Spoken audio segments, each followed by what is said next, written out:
مبارك لكم جميعا.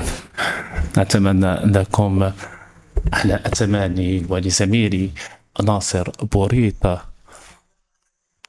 زميلي العزيز، وأشكركم على المباحثات وأيضا على حفاوة الكرم والضيافة التي تلقيناها منذ وصولنا إلى المغرب. وبطبيعة الحال كما قلتم المغرب هو شريك مهم جدا لفنلندا وأيضا للاتحاد الأوروبي بشكل عام. إنه من دواعي شرفي وسروري أن أكون حاضرة معكم في الرباط، وآخر مرة التقينا فيها كانت في غشت 2024، والعلاقات الثنائية منذ ذلك الوقت تم تثمينها واغتنم الكثير من الفرص بما فيها الاستثمار وأيضا التجارة، وأن يكون هناك المد من الجيل الخامس الذي تم نشره. وأيضا اعتمدنا أيضا وتبحثنا حول الذكاء الاصطناعي وهذه التحولات التي تتمخض عن ذلك، وأيضا لدينا خبرة كبيرة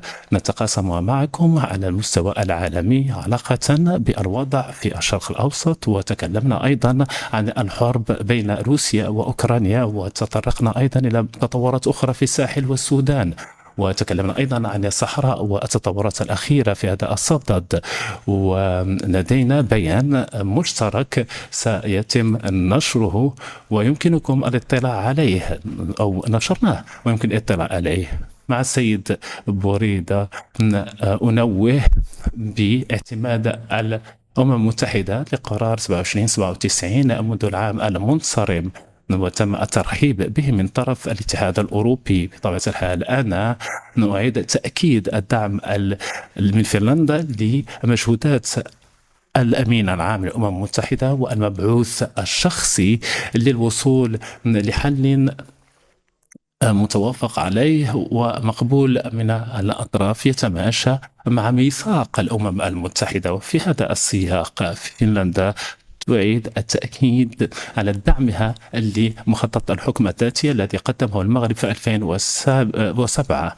نعتبره مساهمة إيجابية وجدية لهذا المسار الأممي، وأيضا قاعدة مهمة للوصول إلى حل نهائي وسياسي ويخول تقرير المصير لسكنة الصحراء.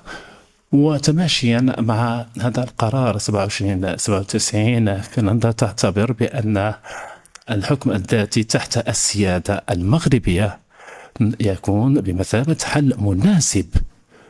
إذا فنلندا تنوه بانخراط المغرب وكل الأطراف بنية إيجابية اشتغالا على المخطط الحكم الذاتي الذي سيشرح ويبرز كيف يمكن تنزيل هذه المبادئ. إذن وهكذا نشجع كل الأطراف لتبادل الأفكار والتشاور والتفاوض للوصول إلى حل نهائي. ومرة أخرى يسرني كثيرا حضوري معكم وأتطلع إلى تعميق الحوار أو النقاش والمحادثات مع سيد ناصر. شكرا جزيلا لكم. ما تخرجوا ما تنسوش تابوناو في قناة أشكاين وتفعلوا الجرس باش يوصلكم الجديد في الحين. إذا عجبكم المحتوى بارتاجيوه مع أصدقائكم، ولمزيد من الأخبار تيليشارجوا تطبيق أشكاين من بلاي ستور وأب ستور.